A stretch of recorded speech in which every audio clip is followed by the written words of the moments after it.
అందరికీ నమస్తే అండి. ముందుగా బ్రహ్మర్షి పితామహ పత్రిజీ గారికి, వంశీ మాస్టర్ గారికి, ప్రవీణ మేడం గారికి నా ఆత్మ ప్రణామాలు. అలాగే ఈ కర్మ బుక్కు రచయిత అయిన టార్కం గారికి నా ఆత్మ ప్రణామాలు. ఈరోజు మనము కారణ పరిణామ నియమం ఈ చాప్టర్ గురించి తెలుసుకోబోతున్నాం ఫ్రెండ్స్. స్టార్ట్ చేసి కారణ పరిణామ సంబంధాల విషయం గురించి చర్చించేటప్పుడు మన మనస్సును కొన్ని అభిప్రాయాలు ఒత్తిడికి గురి చేయడం వలన మనం నిరాశకు గాని కోపానికి గాని గురి అవుతాం. మనం తిరుగుబాటు చేస్తాం. ఒక్కోసారి సందిగ్ధానికి గురి అయ్యి రెచ్చగొట్టబడతాం. కానీ ఇవన్నీ సరైన చిహ్నాలు.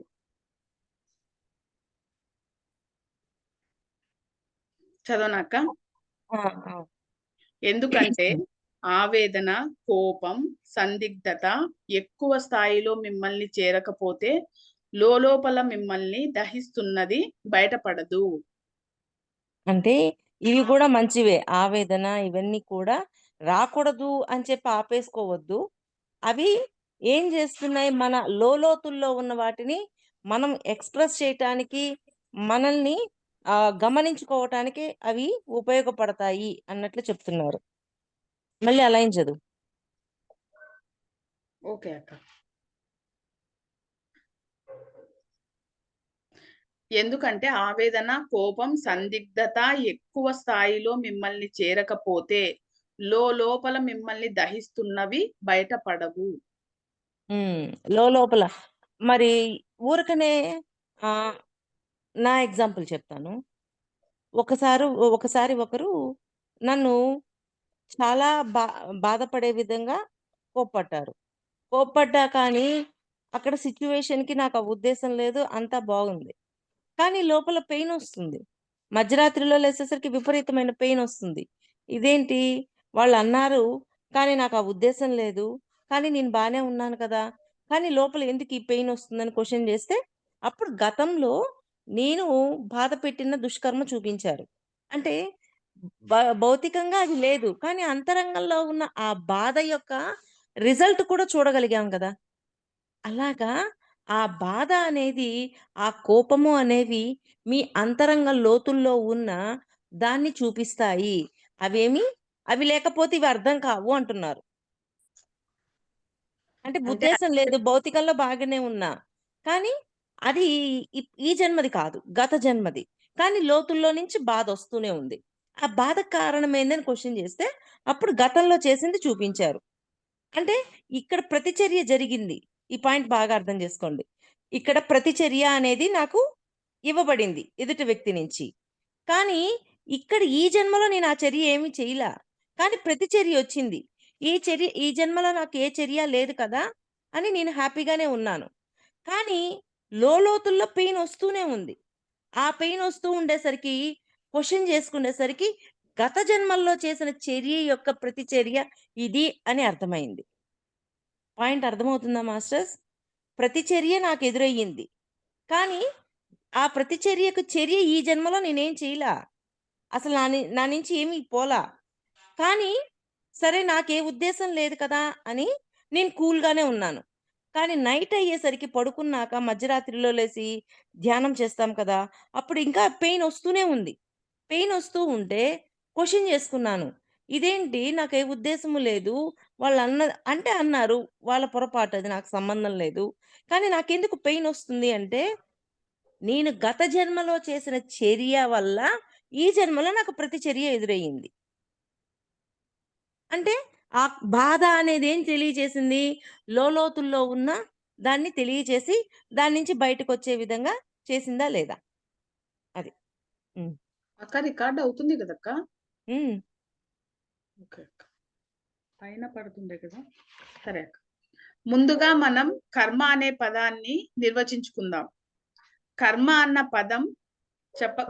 పదం చెప్పగానే మనుషులలో ఆందోళన ప్రారంభమవుతుంది. కానీ చెప్పు. కర్మ అన్ని మతాలలోనూ కనపడే విశ్వ నియమం. అంటే దానికి ప్రత్యేకంగా మతము, కులము ఇవన్నీ ఏం లేవు. అందరిలోనూ కనిపించేది. హ్మ్. మీరు చిక్కుడు గింజలు మొలకేస్తే ఆ మొలకలు బంగాళాదుంపలు కాయవు కదా! అన్ని మతాలు కర్మ గురించి చెప్పిన విషయాలన్నింటినీ క్రోడీకరించుకుంటూ, వాటిని మరింత లోతైన ఆధ్యాత్మిక భావనలను కలుపుకుందాం. హ్మ్. కర్మ అనేది కారణ పరిణామ నియమానికి చెందినది. ఎక్కడా తల్లిదండ్రులు లేకుండా బిడ్డలు లేనట్లే ఏ కారణము లేకుండా ఏ కార్యము ఉండదు. అంటే కార్యకారణం లేకుండా ఏ పని మనం చెయ్యమనమాట. హ్మ్. మీరు దేనిని విత్తితే దానినే కోరుకుంటారు. ఈ నియమం మన చుట్టూ చేసే దానిని మాత్రమే వర్తించదు. ఇది మన ఉద్వేగాలు, ఆలోచనలు, మాటలు, చర్యలు అన్నిటికీ వర్తిస్తుంది. హ్మ్. అంటే ఒకసారి ఆ లైన్ చదువు లాస్ట్ లైన్. ఏ కారణము లేకుండా ఏ కార్యము ఉండదు.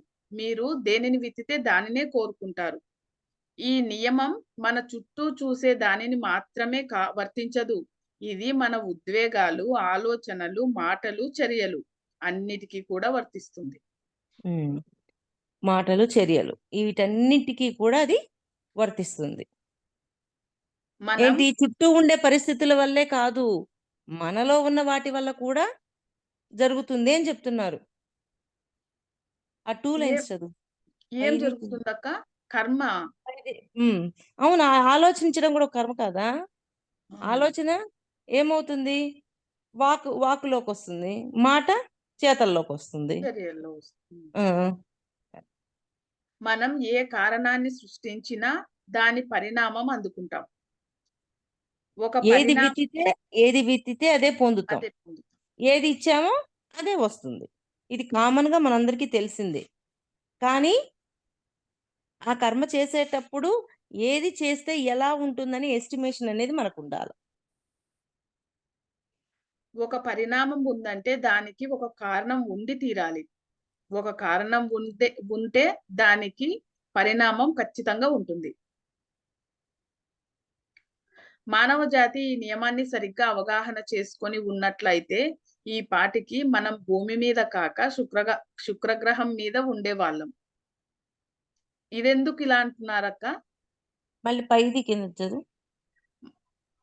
మానవ జాతి ఈ నియమాన్ని సరిగ్గా అవగాహన చేసుకొని ఉన్నట్లయితే, ఈ పాటికి మనం భూమి మీద గాక శుక్రగ్రహం దాని మీద పై లైను. ఉండేవాళ్ళం. దాని ఆ! పై లైను. మనం ఏ కారణాన్ని సృష్టించినా దాని పరిణామం అందుకుంటాం.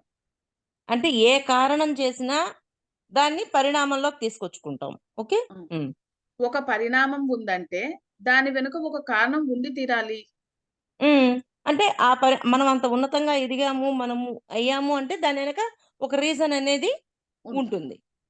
ఒక ఇవి కారణం అంటే ఇవి అర్థమైనప్పుడు భూమి మీద ఎలా ఉంటుంది అనేది అర్థమవుతది. ఆ! కింద చదువు. ఒక కారణం ఉంటే దాని పరిణామం గూడా ఉంటుంది కదా! హ్మ్. మానవ జాతి ఈ నియమాన్ని సరిగ్గా అవగాహన చేసుకొని ఉన్నట్లయితే, ఈ పాటికి మనం భూమి మీద కాక శుక్రగ్రహం మీద ఉండేవాళ్ళము అంటున్నారక్క. ఇది గాని అర్థమైతే భూమి హ్మ్. మీద ఫాస్ట్‌గా లెర్నింగ్ తీసుకొనేసి మనం శుక్ర పై తలాల్లోకెళ్ళిపోయి ఉండేవాళ్ళము అని జెప్తున్నారు. ఓహ్!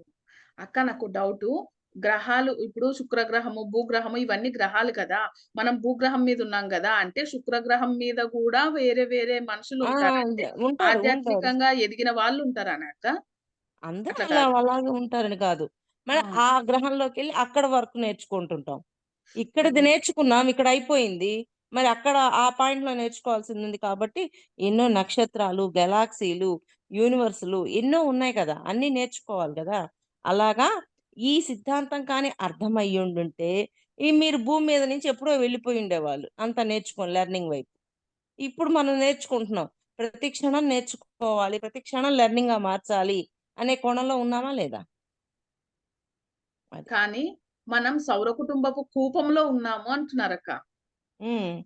ఇంకా మనకు మనమే తగలబడిపోయే వరకు గాని, లేకపోతే కర్మ నియమాన్ని తెలుసుకొని బాధ, ఇబ్బంది, యుద్ధం, కోపోద్రిక్తలు, తిరుగుబాటుల నుంచి విముక్తి పొందే వరకు గాని ఇక్కడ ఉండటం అనివార్యం.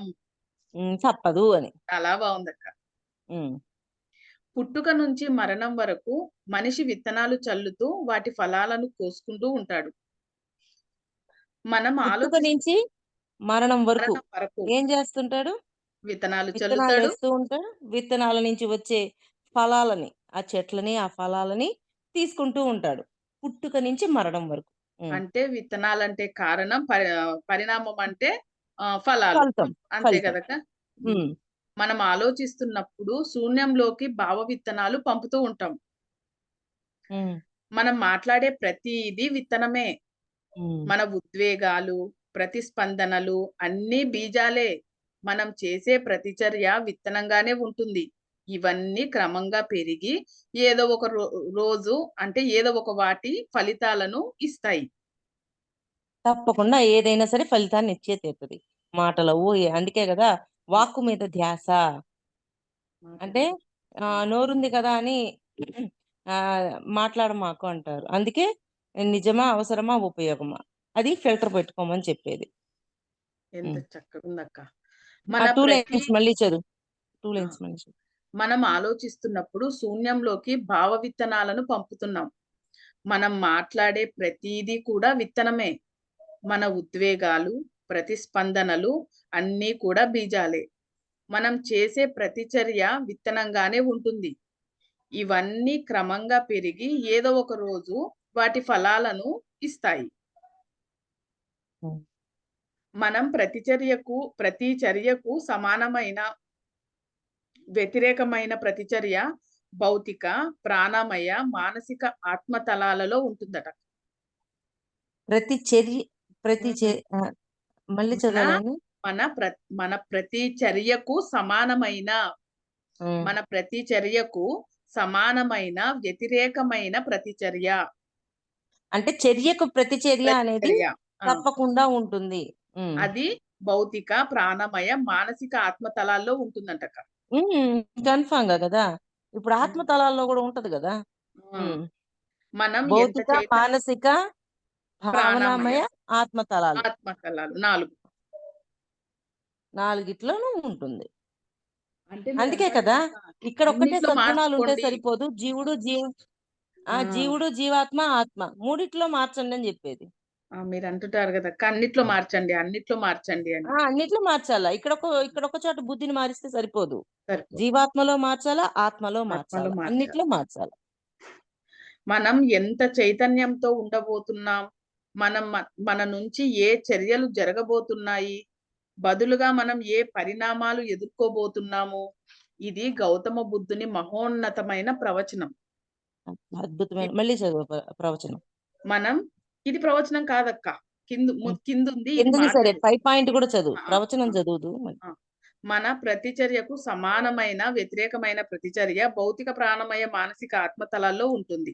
మనం ఎంత చైతన్యంతో ఉండబోతున్నామో, మనం ఇ మన నుంచి ఏ చర్యలు జరగబోతున్నాయి, బదులుగా మనం ఏ పరిణామాలు ఎదుర్కోబోతున్నాము. ఇది గౌతమ బుద్ధుని మహోన్నతమైన ప్రవచనం. ఇప్పుడు ప్రవచనం అక్క. ఇప్పుడు జరుగుతున్న దానిని దారి తీసిన కారణం ఏమిటో తెలుసుకోగల ఎరుకతో ఉండమని ఆయన కోరుతున్నాడు. ఎరుక. హ్మ్. అవేర్‌నెస్‌తో ఉండండి. ఇప్పుడు చేస్తున్న కారణాన్ని ఎరుకతో హ్మ్. చేయండి. హ్మ్. అంటే ఇదివరకు ఏమీ తెలియనప్పుడు ఎట్లా పడితే అట్లా మాట్లాడాం.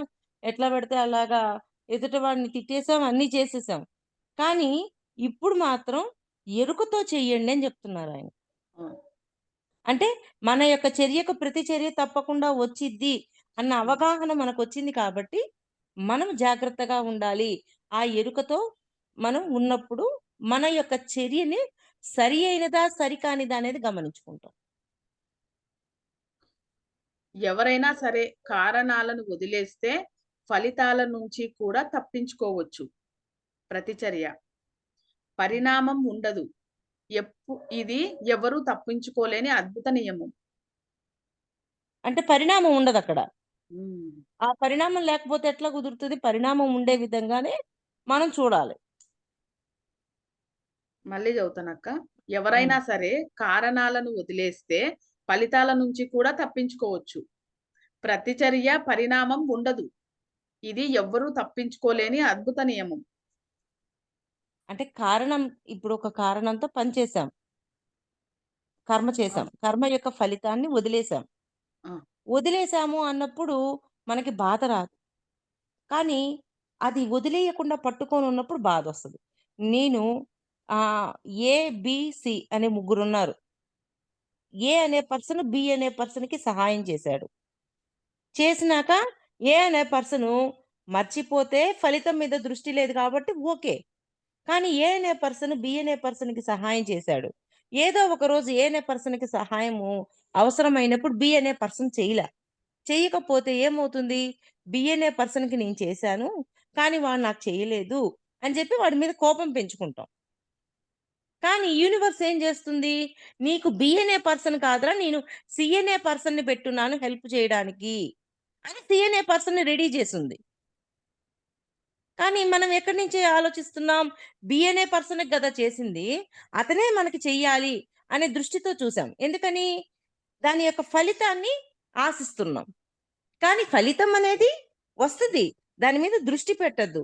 వీడి ద్వారానే రావాలి అని అనుకోవద్దు. ఇంకొకరి ద్వారానైనా రావచ్చు. అది. చాలా బావుందక్క. అంటే యూనివర్స్ ఏం చేసింది? సి అనే పర్సన్‌ని రెడీ చేసింది హెల్ప్ చేయడానికి. కానీ మనం ఎక్కడ చూస్తున్నాం బి అనేవాడు చేయలేదు అని చెప్పి వాడి మీద కోపాన్ని ఇంక అన్నీ పెంచుకుంటూ పోతాం. ఇంకొకసారి వాడొచ్చి అడిగినప్పుడు కూడా చెయ్యమింక. నేను అంతే. అంతకుముందు చేశాను. మళ్ళీ ఇప్పుడు నువ్వు నాకేం చేయలేదు. నేనెందుకు చేయాలి నీకు? అని చెప్పి చేయకుండా వదిలేస్తాం. అంటే మన ఆలోచన విధానాన్ని మార్చుకోవాలి గదక్క. ఎవడు ఆ! చేశాడో వాళ్ళ నుండి కాదు నువ్వు వాడికి దృష్టి సహాయం పెట్టొద్దు. చేశావంటే యూనివర్స్ నీకు అయిపోయింది. ఎలాగో ఓలాగా నీకు అందిస్తుంది సాయం. ఇది కానీ గూడా వాడి చాలా నుంచే రావాలి అనేది తీసేయాలి. ఫలితం మీద దృష్టి తీసేయమన్నారే కానీ, ఫలితం రాదు అని చెప్పల. అవునక్క. అద్భుతంగుందక్క. హ్మ్. యూనివర్సల్. భూమిపై కొన్ని మారుమూల ప్రాంతాలలో ప్రజలు ఎక్కువ అమాయకంగా, బహుశా ఎక్కువగా ఆత్మతో ఉన్నవారు. ఈ హ్మ్. కారణ పరిణామ నియమాన్ని నాగరికమైన పేరుతో కాక ప్రతిధ్వని నియమమని పిలుస్తారటక్క. హ్మ్. నేను కొండల దగ్గరకు వెళ్లి అరిచి నా కంఠపు ప్రతిధ్వని వెనకకు తిరిగి రావటాన్ని వినేవాడిని.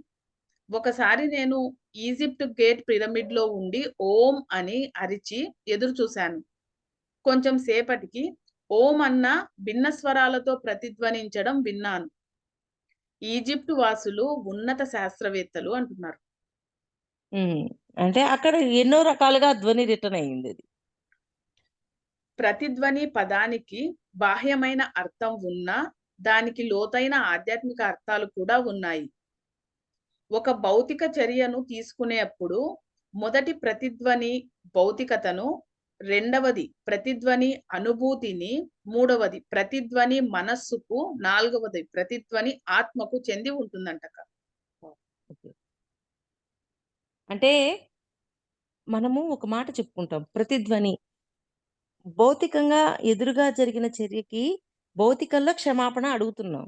కానీ మనస్సులో, భావనల్లో క్షమ లేదు. ఆత్మలో గూడా క్షమ లేదు.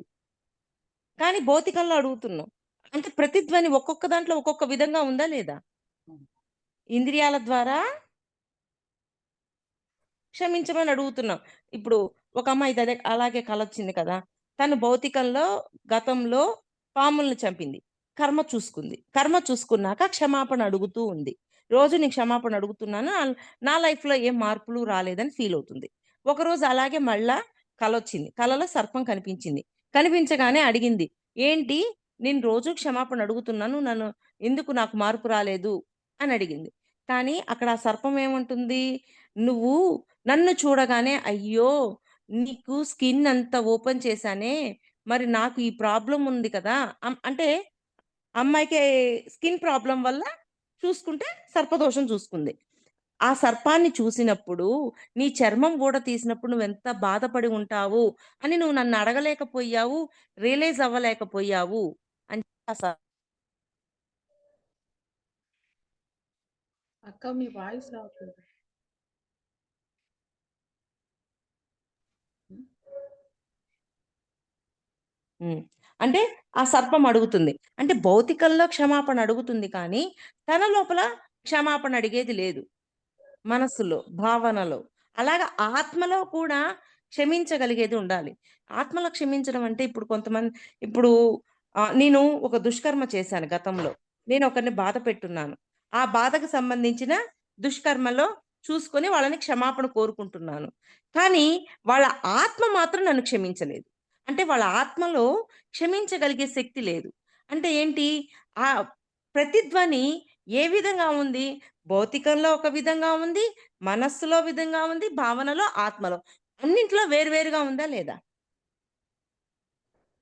అది. అంటే ఆత్మలో కూడా క్షమించగలిగే శక్తి ఉండాలి.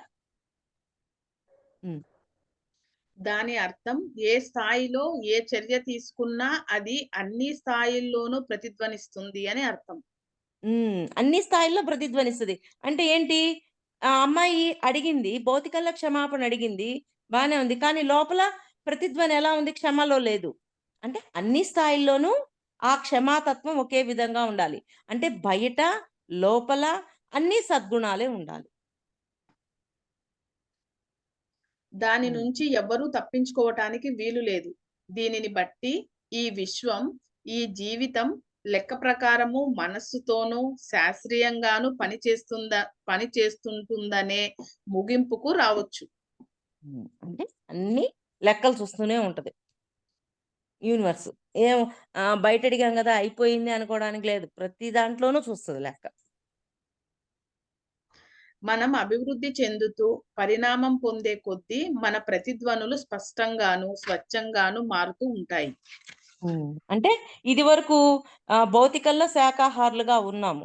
కానీ లోపల కలలో టెస్ట్ పెట్టినప్పుడు మన జీవాత్మలో ఎలా ఉంటుంది?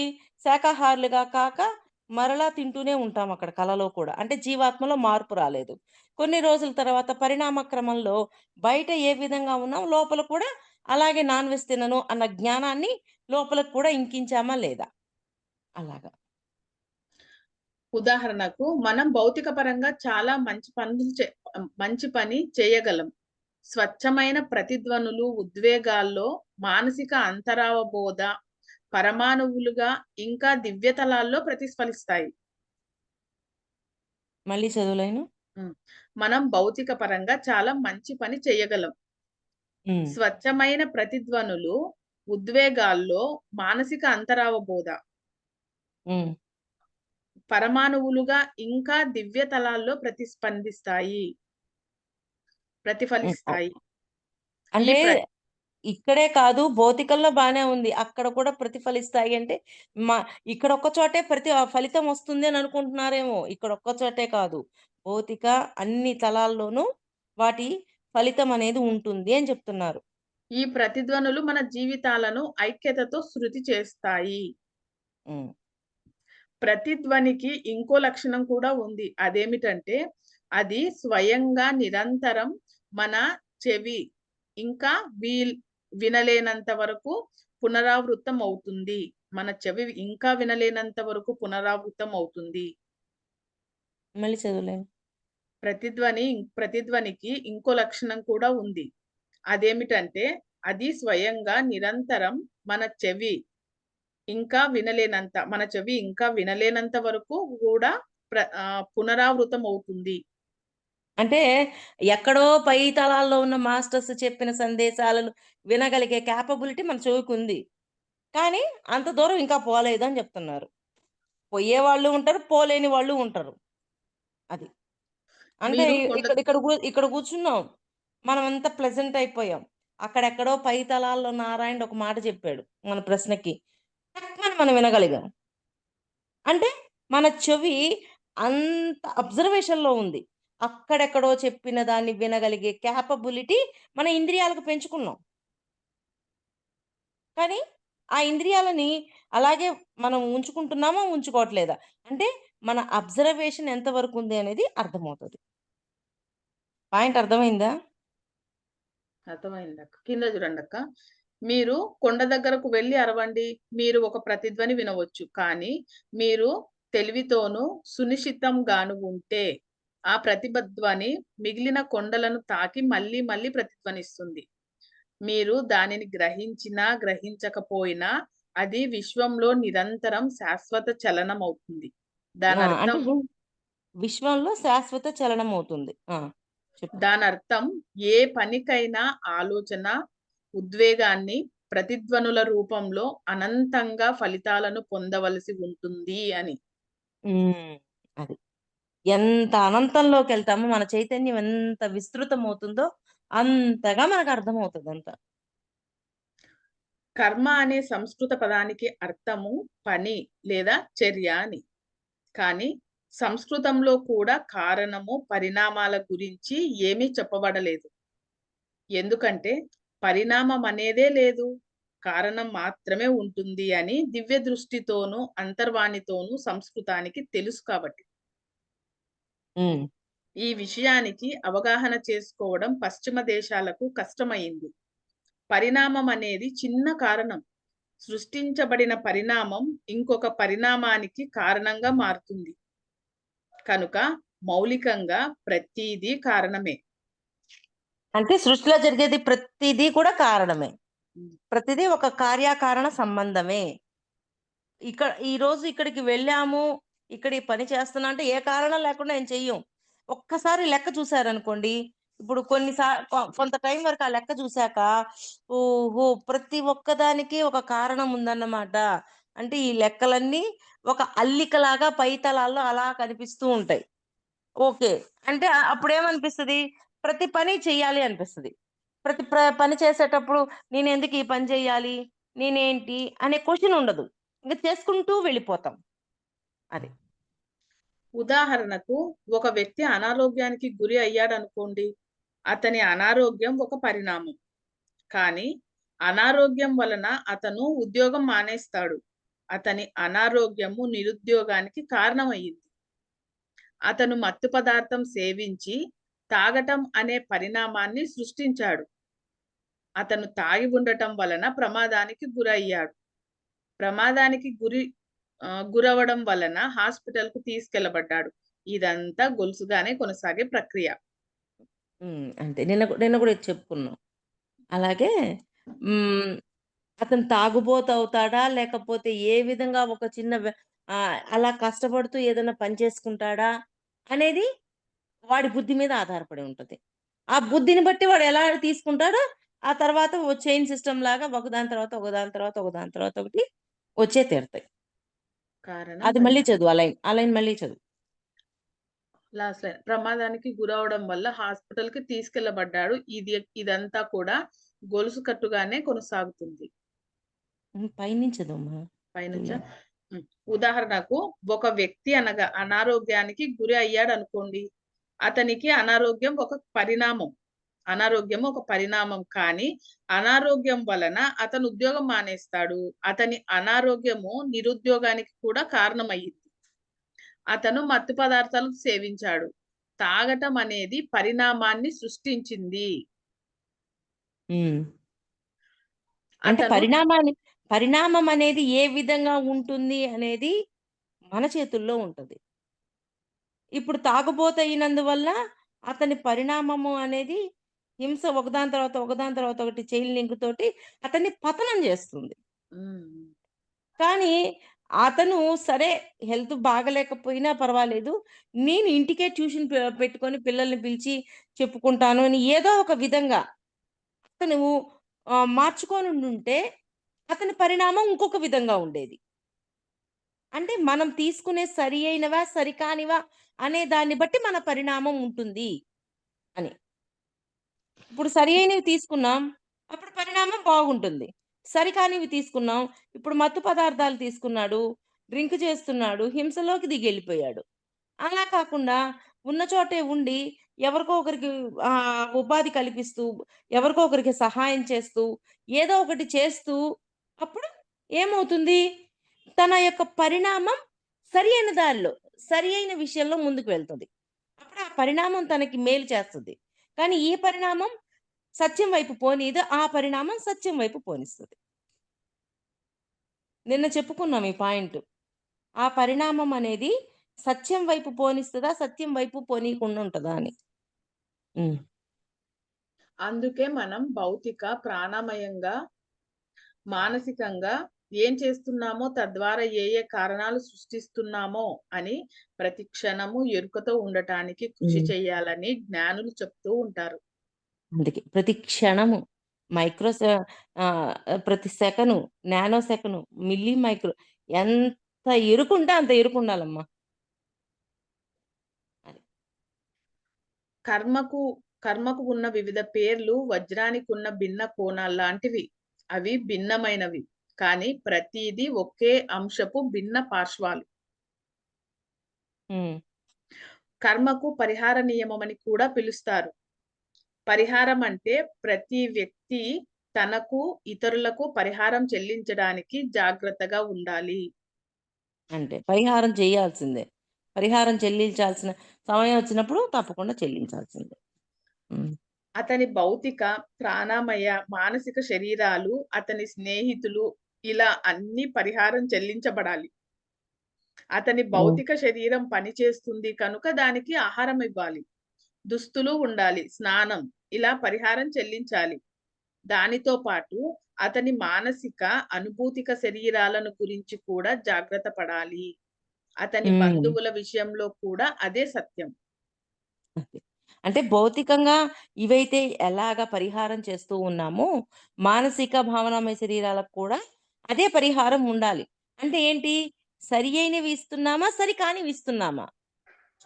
అనేది గమనించుకుంటూ ఉండాల. ఆ ఎరుక లేనప్పుడు సరికానివి ఇచ్చేసాం అయిపోయింది. ఓ పెద్ద చెట్టై కూర్చుందది. ఏం చేయలేమప్పుడు. అలాగా.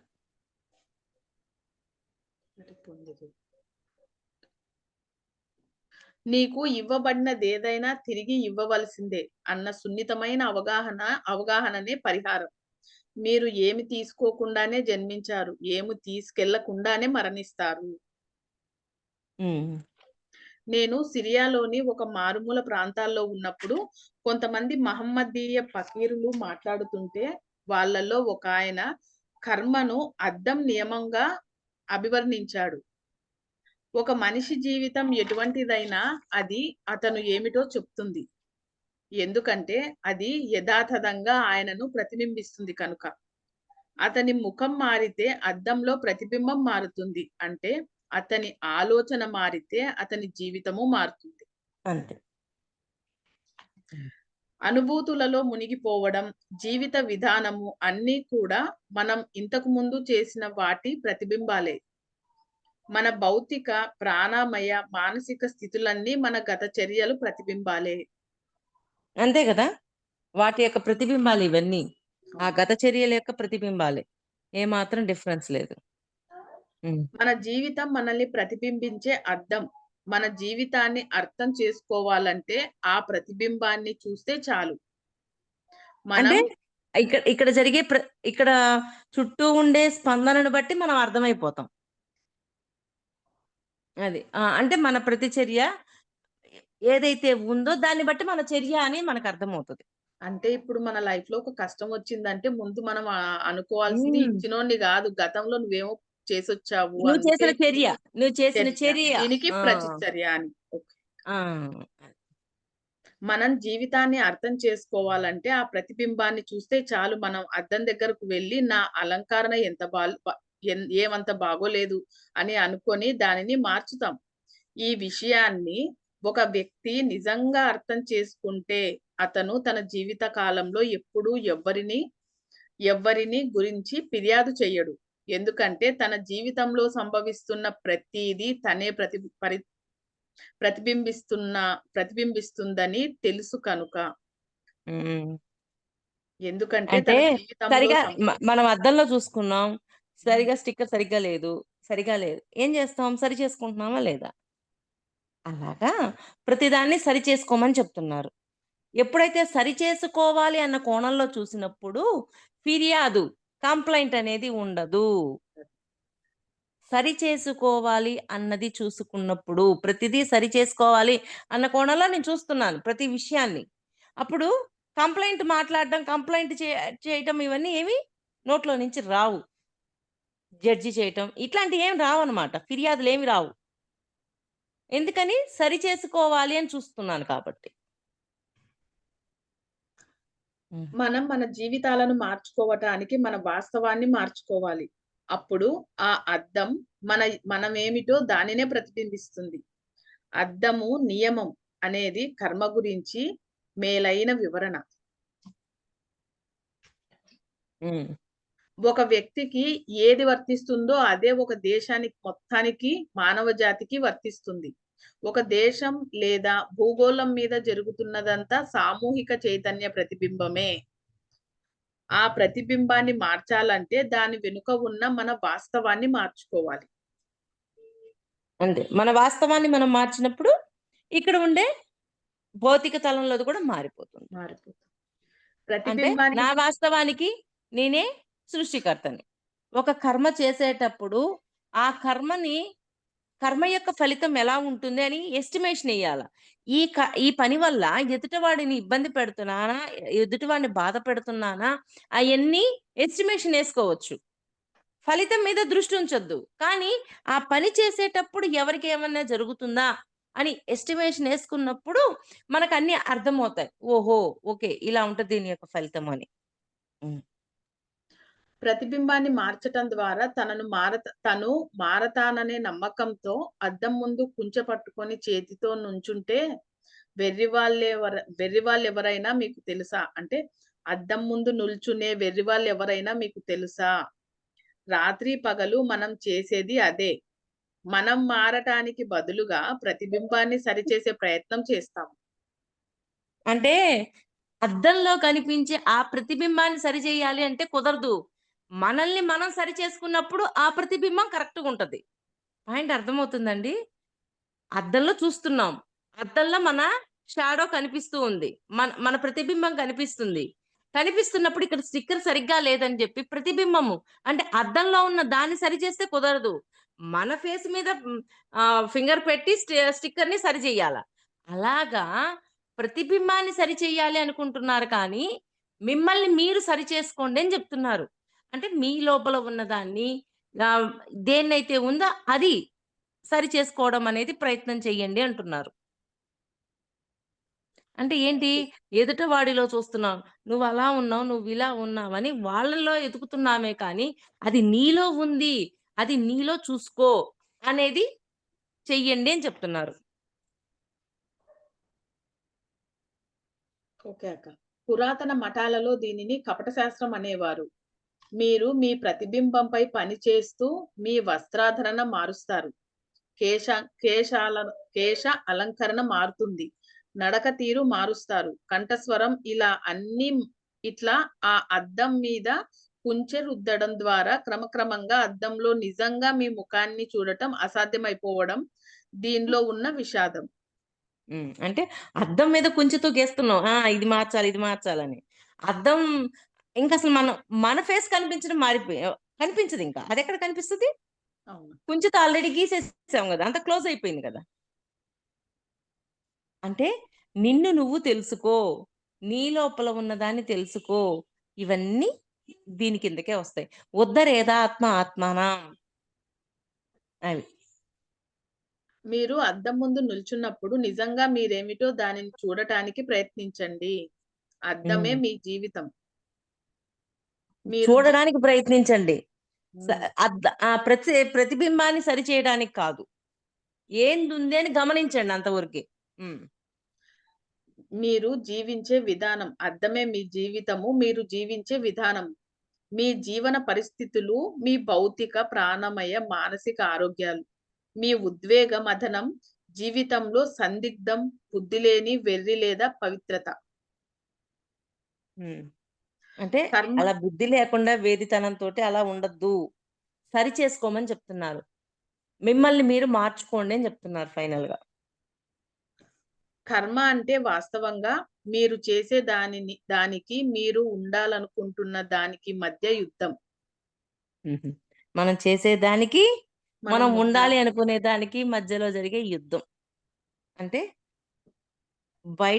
బయట ఒకటి చేస్తున్నాం. లోపల ఇంకొకటుంది. ఈ రెండింటికి మధ్య ఏం జరుగుతది? పని మదనం. జరుగుతూ ఉంటదనమాట. మదనం. ఎలాగంటే రోట్లో ఏసి దంచినట్టే ఇంక. ఆ మదనం సరిపోయింది. జరుగుతూనే ఉంటది. ఏంది? ఇప్పుడు భౌతికంగా జీవుడు శాకాహారిగా మారాడు. ఓకే. లోపలేమో గత జన్మల నుంచి మాంసం తినడం వల్ల బలమొస్తది. నువ్వు హ్మ్. హెల్తీగా ఉంటావు. ఆహ్, దానివల్ల నీకింకా చాలా చాలా విటమిన్సొస్తాయి. ఇవన్నీ చెప్పున్నారు. కానీ భౌతికంగా నాన్ వెజ్ తినకూడదు అనే జ్ఞానం ఉంది కదా! లోపలేంటి గత జన్మల నుంచి వచ్చిన నాన్ వెజ్ తింటే మంచిది అనేది ఉంది. ఈ రెండింటి మధ్యలో జరుగుద్ది చూడండి.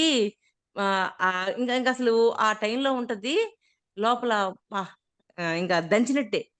ఫైనల్‌గా ఈ భౌతికంలో శాకాహారిగా ఉండాలి అన్న జ్ఞానాన్ని మన లోపలికి ఇంకించటానికి మనం ఎంతో ప్రేమతో చెప్పాలన్నమాట. ఎంత ప్రేమగా చెప్పాలంటే, అంత ప్రేమగా. ఇప్పుడు ఒక తల్లి బిడ్డకి ఎలా చెప్తదో అలా చెప్తూ ఉండాలి.